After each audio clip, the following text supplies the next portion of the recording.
ahora sí, oiga. Aquí estamos con todos ustedes. Escuchaban ustedes a un empresario ahí, el hombre, como tantos otros. De esto estábamos hablando, a micrófono cerrado. Y sobre todo nuestro, digamos que, reconocimiento de las circunstancias que tienen que cambiar en cuanto a las formas de ver, la vida a través de los que sustentan. Curiosamente son los que nos pagan a todos. Es lo más curioso, son los menos derechos que tienen. Así que reivindicar antes que nada pues el derecho de los empresarios y también de la pequeña y mediana empresa a través de esos autónomos, ¿no? Autónomos, a mí me llama la atención siempre Juan Manuel Reyes Cornejo y también Germán Rodríguez, el hecho de autónomos. ¿Autónomos en qué sentido, verdad? Diríamos ahí, ¿no? Bienvenidos, chicos, bienvenidos.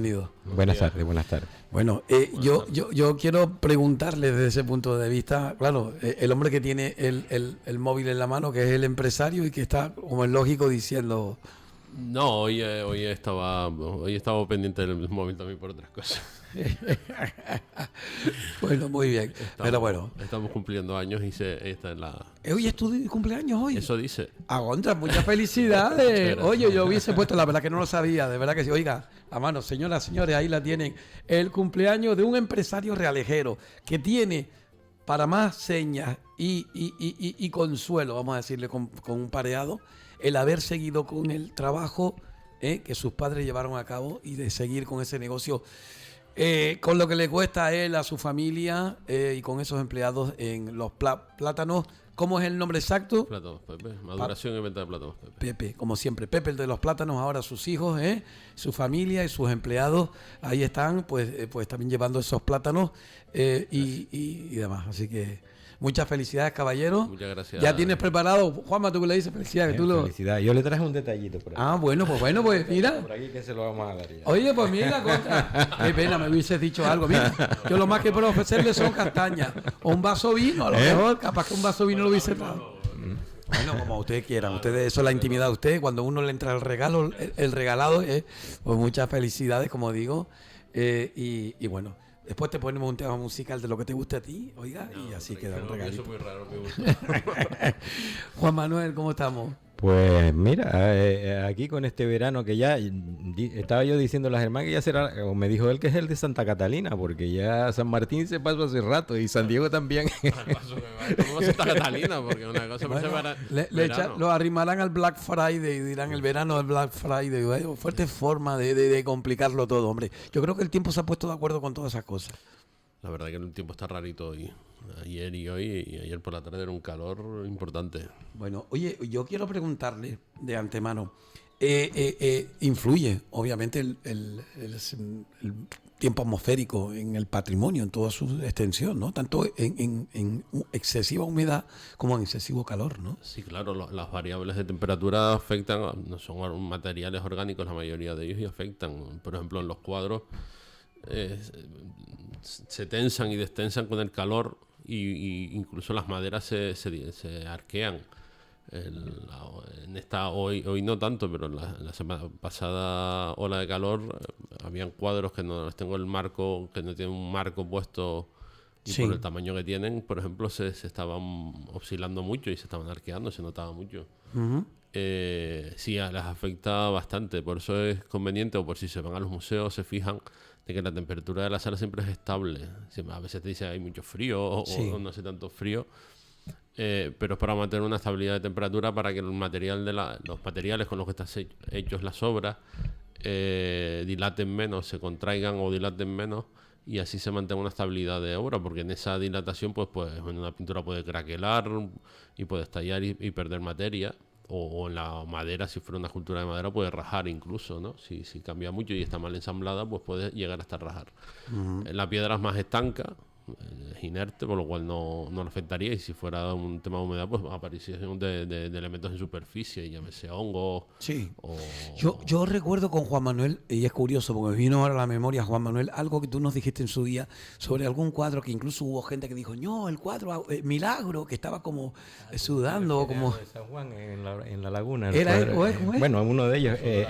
Sí. Bueno, eso se tuvo como un milagro y muchas veces puede ser lo que dice Germán, que esos productos que eran orgánicos, porque date cuenta tú que las colas, por ejemplo, pues no eran, los aglomerantes no eran derivados del petróleo como en la actualidad, y que muchos restauradores de forma imprudente se han dedicado a utilizar materiales modernos y han descompuesto esas obras, y de eso podemos hablar largo y tendido, pero no me quiero meter porque muchas de esas cosas son cosas de botica. Yo quisiera ponerte un ejemplo de don Ezequiel, que fue cuando le vinieron, porque tú sabes que el parador de las Cañadas del Teide pues tiene una ermita que está dedicada a Nuestra Señora de las Nieves, y le vinieron para encargar una pieza precisamente. Ellos venían con la idea de madera policromada, y resulta que Ezequiel los desaconsejó por completo y les dijo, y yo recuerdo que yo le dije, pero Ezequiel, si va a perder dinero con hacer un modelado en marmolina. Dice, no, Juanma, pero es que yo no engaño a la gente. Si tú pones esa pieza allí, pese a que yo las hago ensambladas, porque incluso, fíjate tú otro detalle, el tallar una imagen de un tronco, por ejemplo, eso a la larga, la madera es una sustancia viva, y como bien estaba comentando Germán, está sometida no solo a las dilataciones, a los cambios de temperatura, sino también a cómo está esa madera, que le puede ocasionar, que es un elemento, que fue un elemento vivo, que puede ocasionar grietas, y de hecho vemos muchas esculturas que se han tallado de un solo tronco por los recursos que había en la época, a lo mejor de un tronco de ciprés, y se le advierten las grietas inmediatamente porque se producen esos cambios de dilataciones y contracciones. Y uno de los sistemas que utilizaba don Ezequiel, aparte de ahorrar también la madera, que era muy costosa porque normalmente era cedro de Brasil, era ahuecar las imágenes, y no solo ahuecar las imágenes, sino hacerlas como un rompecabezas. Él modelaba la pieza en barro y después con un hilo de esto de tanza de pescar la seccionaba, la numeraba, la ponía sobre una mesa y empezaba a cortar los pedacitos del tablón de madera que venía de Brasil, los pedacitos, y hacía un rompecabezas que después reconstruía. ¿Y qué permitía eso? Que la madera no se estallara, ¿entiendes? Bueno. Porque está en piezas relativamente pequeñas y ensambladas. Y luego otra cosa que tenía mucho cuidado era precisamente en no utilizar tachas ni clavos sino simplemente colas. Y muchas veces, sobre todo cuando restauraba, se dedicaba a utilizarlas, intentaba estudiar qué cola era, si era cola de conejo, cola de pescado. ¿Por qué? Porque si tú intervienes sobre una pieza que está hecha con una cola de producto animal de eso, orgánica, y le metes, por ejemplo, una cola de ahora derivada del petróleo, y se descompone. Y eso ha pesado con algunas imágenes, y no quiero nombrar muchas aquí para que aquellos que tuvimos la suerte y el honor. Y la de las Cañadas, si me permite, que no acabe nunca el cuento. Al final él les aconsejó hacer hizo un modelado de marmolina para que no sufriera las inclemencias. Tú imagínate las Cañadas, que la temperatura te baja bajo cero o te sube a 30 grados como estamos ahora. Entonces eso produce en la obra un deterioro que al final está engañando al cliente. Fíjate tú hasta dónde don Ezequiel, que muchos lo tallaban de ser una persona sin palabra, que no les cumplía porque no llevaba una cartera de pedidos, que no. Sin embargo, era honesto con la gente cuando le decía, mira, eso no te conviene. Y salió mucho más barata esa pieza, que por cierto aquí Germán me parece que tiene un... algo de él tiene. Bueno, pues yo solamente quería decir, para darle también pie a Germán, que yo tuve la suerte y el honor de estar en ese taller y ver esa farmacopea en aquellas estanterías, y él diciéndome, pues eso es de aceite de no sé qué, y aquello es lo otro y tal. Y dice, mi madre. Es decir, y eso me retrotrae a mí al conocimiento que tenía de esa farmacopea José Antonio Evira y Clavijo, aunque para otras cuestiones, ¿no? Pero es tremendo, ¿no?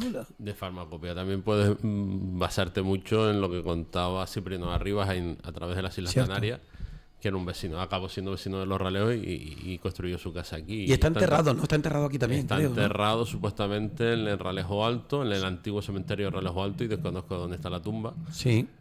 Su primera mujer, Hilaria de Evias, está enterrada en el cementerio de San Francisco, y él en su libro dijo que quería reposar junto a ella, pero esa voluntad creo que no se respetó. Pero sí está la tumba de Hilaria de Ave, que es la, digamos, coautora, la musa, como la llamé en su momento, la musa de Cipriano, ¿no? Y bueno, y Cipriano, que fue farmacéutico y que obviamente también conocía.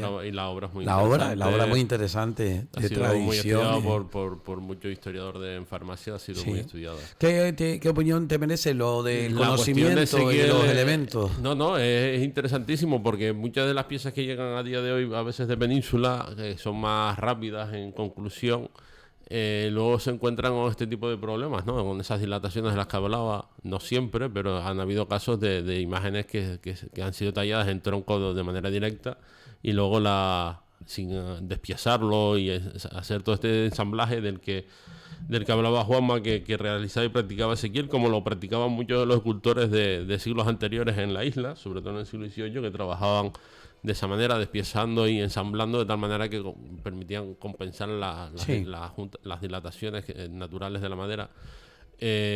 Es muy interesante que Ezequiel lo mantuviera hasta el final de sus días. Esa es la ventaja que tuvo él, que él tuvo un aprendizaje práctico, no solo teórico. Aparte de que él fuera formado en la escuela Fernando Esteves y después en Luján Pérez en Las Palmas, por la que estaba titulado y que después no pagó los títulos y que le volvieron a pagar la beca luego con Arquillo en Sevilla. Pese a eso, después él tuvo un contacto desde pequeñito con los ebanistas carpinteros de la Orotava, tuvo un contacto con los hermanos Vitales, por ejemplo, que hicieron la parte de las molduras de la fachada de la Milagrosa, y él de alguna manera fue dominando todos los estadios de ese arte que es polifacético, que empieza con un modelado que tienes que hacer en barro para ver si al cliente le gusta o no. Sí. Después eso, llevarlo ahora ya todo eso se ha tecnificado. Y no solo se ha tecnificado, sino que encima no se utilizan las maderas nobles, porque ahora, por ejemplo, hay problemas incluso con el cedro que se está trayendo de Brasil, porque de alguna manera se ha restringido la tala de ese tipo de árboles. Eso ha pasado, es como cuando ves las piezas de Maragliano, muchas están tocadas, que son del siglo XVIII y eran pino, sí, y están tocadas de carcoma. Y después él normalmente, cuando le llevabas una pieza para restaurar, intentaba averiguar en qué soporte estaba, porque él era súper... Bueno, él se llevaba las manos a la cabeza cuando se enteraba, y me acuerdo que él tenía siempre un remordimiento, que siempre me lo comentaba, que me decía: contra, qué pena que yo tuviera que utilizar la resina en la Virgen de Guadalupe de La Gomera, porque ya estaba prácticamente en el estuco, y la tocabas y crujía, porque se la habían comido los xilófagos por dentro. Para salvarla nada más, pero son cuestiones a las que llegas en última instancia. Lo triste es cuando se utilizan otros procedimientos y que de alguna manera van a desvirtuar la obra y que de alguna manera van a tener repercusión. Hay imágenes que han sido, por ejemplo, de lienzos encolados y han perdido esa, y bueno, y no me voy fuera del municipio, y han perdido esa configuración y ahora son vestideras. Y después la gracia es que para justificarse, esos malos restauradores le echaban la culpa a Ezequiel. Es decir, son cosas que son... Hay una pregunta que yo quiero hacerlo, porque obviamente estamos hablando de un licenciado en Historia del Arte, pero de Historia del Arte y de aquellos que se dedican al arte propiamente dicho, me refiero yo, escultores y demás, y también los restauradores. Yo pregunto, ¿no hay una forma de conocer ese tipo de técnicas con lo del tema de la cola del conejo, con lo del tema de esa farmacopea? ¿No hay una forma? La práctica o que no interesa. Con San Alberto Magno, la academia que había en La Laguna, que enseñaba orfebres, eso desapareció.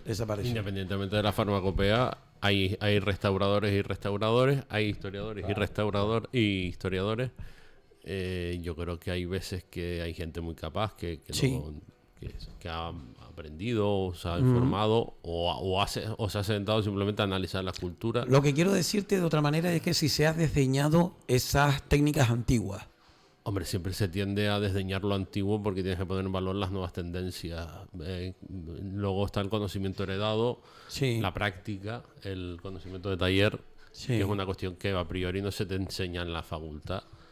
Como tampoco se te enseña a la hora de investigar. Aquí te dan unas pautas de cómo se puede plantear una investigación o cómo se puede analizar una obra, pero luego está el cómo tú trabajes y lo enfrentes hasta dónde quieres llegar o no. Además que está lo que estaba diciendo Juan Manuel, que puede llegar un momento determinado que a lo mejor la mejoría que quieres hacerlo, lo que haces es terminar la pieza. El ex homo de doña Cecilia, por ejemplo. Exacto, y luego hay realidades como el problema, por ejemplo, que existe con la carcoma. O sea, como rellenas ese tipo de piezas a día de hoy, pues hay unas técnicas y unas químicas y unas fórmulas que te permiten desarrollarlo de manera Qué pena. más segura que con la No fármaco tenerlo aquí preventivo. ahora. Ya, pero muchas veces también, Germán, ocurría que se utilizaba de forma indiscriminada la resina, por ejemplo, Sí. y después eso ocasionaba también un perjuicio a la madera, porque la resina también tiene su... Sí, que no todo lo de atrás o está sea bien, que- claro, sí. Y, hombre, si tú vas a un... Pero es una técnica, lo de- a la hora de, en el criterio de intervenir, tiene que ser lo menos agresivo y lo más discernible. Claro. Entonces, Pero- si lo intentas llevar a cabo, a veces el menos agresivo, Sí. consolidar esa pieza, ese tramo de la pieza, ese listón carcomido, consolidarlo con algún tipo de resina sintética o no tan Sí. sintética, que cortar el trozo y retallar ¿Sabe la que pieza, me- porque eso pierde valor. Me viene en también la pieza. memoria, disculpe solamente el lapsus ese, pero me viene a la memoria, qué pena no haberlo buscado, lo tengo, porque está grabado. El enfado de Ezequiel de León hablando, diciendo, lleva aquí esto, lleva aquí esto, y lo cogía la madera, la raspaba así, mira tú esto, y después decía, sí, hay que mirar cuál es el bicho. Es decir, que no valía todo. Es decir, dentro de lo que son los xilófagos o esos insectos que atacan a la madera, había unos y otros. Y había que saber qué era, para qué producto Lo ponerle. que está claro, Tremendo, ¿eh? lo que está claro, Isidro, es que con los restauradores pasa como con los médicos. Uno tiene que ir al especialista Sí. en la materia y algunos están especializados en restaurar las policromías, en restaurar, pero no tallan. Otros a lo mejor son más tallistas. Entonces, muchas veces la desgracia de todo esto es que, claro, hasta ahora la restauración ha sido una cosa que la han hecho muchas veces, los han mañado. Las Sí. imágenes, la mayor parte de nuestras imágenes que están en los templos están llenas de repintes, de retoques, tienen varias capas son pocas las imágenes que Sí. conservan su policromía original porque ha sido sustituida completamente. Y después ese sentido más científico de la restauración ha tardado tiempo en llegar. Sí. El problema de todo esto está en que gente que no está preparada, que no son especialistas en la patología que tiene la pieza, se metan a tocarla desconociendo cómo y que muchas veces Sí. eso ahora viene primado por acuerdos con las administraciones, que son las que suelen asumir este tipo de costosas intervenciones y que muchas veces pues pasa como lo que pasa con las concesiones que da la administración, que a veces no son tan transparentes o tan... Sí. Entonces es un verdadero problema. Yo, por supuesto, sí estoy de acuerdo con Germán en que existe gente que desde un punto de vista récord, mira, el mismo tema de los textiles, por ejemplo, en Andalucía ahora se está haciendo de una forma que a los textiles no le dábamos. Hay una serie de artesanías que llaman artesanías menores y que sin embargo son arte también, como es la orfebrería, el textil. Y eso ya se está... el problema cuando viene es cuando queremos salir del paso, porque estamos en una sociedad de la comodidad y de Sí. todo lo más, y no nos documentamos y no Bueno, cumplimos las normas. Si hablamos de eso, no veas. Porque hay factotum que se creen que tienen conocimiento y Sí. que opinan libremente y, por ejemplo, por sus opiniones o por tomar la decisión de que esto no se restaura por un profesional, sino por mecanito de tal, acaban malogrando una pieza. Bueno, hasta con pasta de madera de esa o de esas que son ahora. Es decir, ha habido momentos que dice, si a nosotros lo que nos interesa es que salga a procesionar.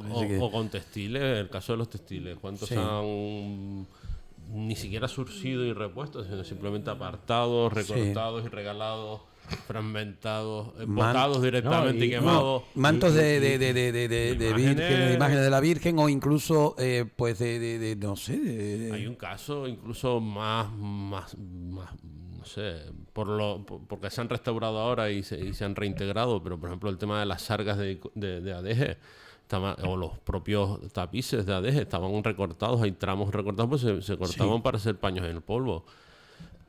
Pese a que la pieza se pudo haber rajado ya por las propias tensiones de las que veníamos hablando al principio, Sí. acabaron siendo recortados. Y de los 5 que habían, las 5 sargas, por ejemplo, pongamos para que los oyentes me entiendan, es como una tela parecida el lienzo sin una breve capa de estuco muy fina, Sí.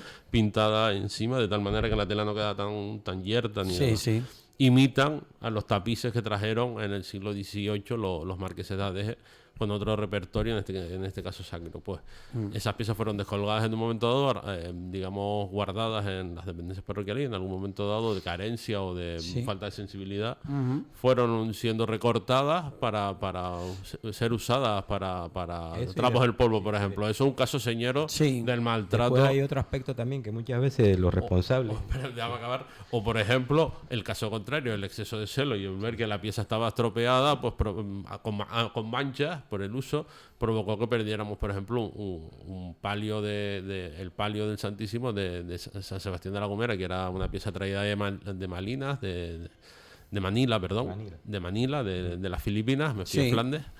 Y que porque estaba sucio lo metieron en una lavadora y acabaron con él. Entonces, esas desgracias, pues ya te digo, ni un extremo ni el otro. Pero, por ejemplo, el tema de los textiles es un tema que clama al cielo, que se ha ido avanzando en el conocimiento gracias a personas como Jesús Pérez Morera, que ha ido investigando y clasificando y poniendo en valor este patrimonio que estaba olvidado en armarios y gavetas. Yo quiero preguntarte algo, porque antes citaste a la Virgen del Carmen. Fue restaurada. Yo recuerdo cuando vino el restaurador, tuve el honor de estar allí porque fui a cubrir el acto. Creo yo que Isidro, Felipe y yo éramos los únicos que estábamos allí con el restaurador, y pudimos ver a la Virgen cómo es, digamos, con todo el respeto debido, ¿no? Vestida y demás, ¿no? Y eso, ¿cómo fue eso? ¿Bien? Es decir... No, una buena restauración. Una buena restauración. Sí, además, usando ciertas carencias que tenía.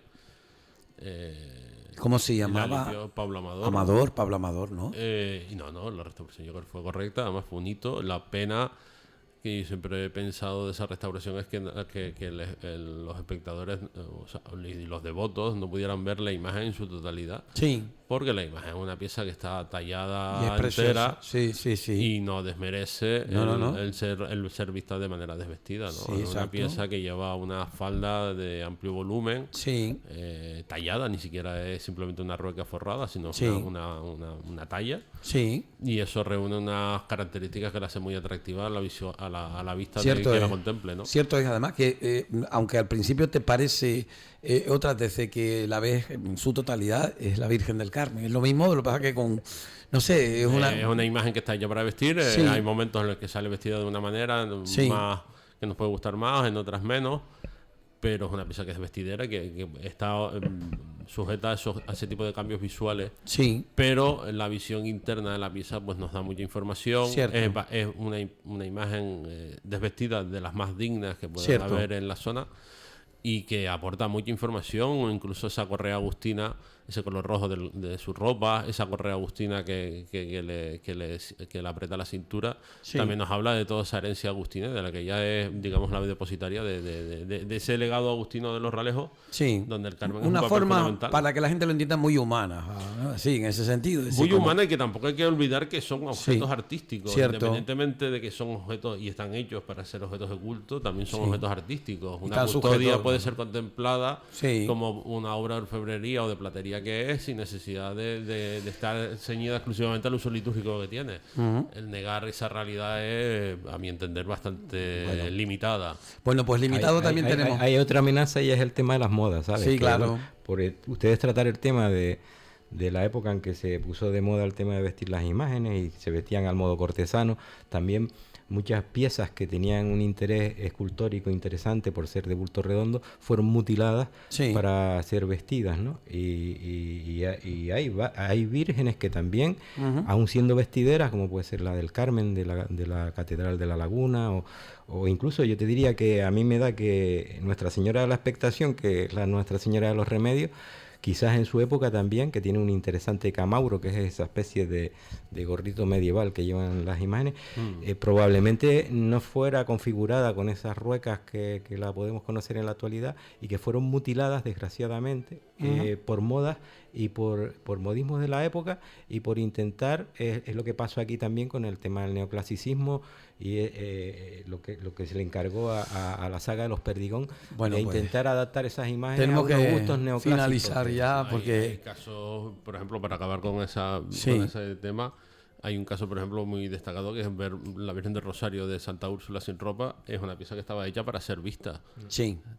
Un estofado y una volumetría en la escultura, una talla completa preciosa, que luego fue en parte cercenada para colocarle, para ser de vestir, ¿no? Bien. Oiga, pues queremos terminar precisamente con esa Virgen del Carmen, que te bendiga, Dios te bendiga, y la Virgen también para este día de hoy. ¿Cuántos años ya? 42. 42 años, oiga. Chiquillo menudo. Oiga, pues tuviera que yo. en nombre de todos los que hacemos radio y especialmente en este espacio de Tandemir Canario, con Germán hemos tenido, bueno, infinidad de cuestiones, siempre afable. Cada vez que uno habla de arte en este medio de comunicación, con todo el respeto al resto de personas que van y vienen, que son muchas, obviamente yo pienso en Germán, sobre todo desde el punto de vista de las parroquias. Y eso se agradece mucho. Y también a tu hermano, que por cierto hace una labor extraordinaria también en muchas parroquias de nuestro municipio, con todo su saber hacer en cuanto al arte floral, también en cuanto al arreglo de las mismas imágenes y demás. Y bueno, pues que nos duren mucho ustedes, oiga. Gracias. Y estoy seguro que tu padre y tu madre estarán muy orgullosos de ti, de tu familia, de tu hermano, de esa empresa. Mucho ánimo como empresario.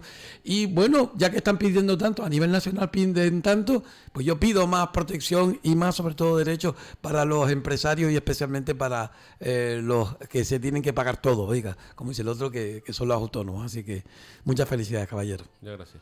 Bueno, Juanma. Bueno, pues hasta la semana que entra y ya veremos qué tocamos. Ya veremos, a ver si ya nos toca una salida ya dentro de poco, ¿eh? Esperemos. Un saludo, esperemos. Gracias.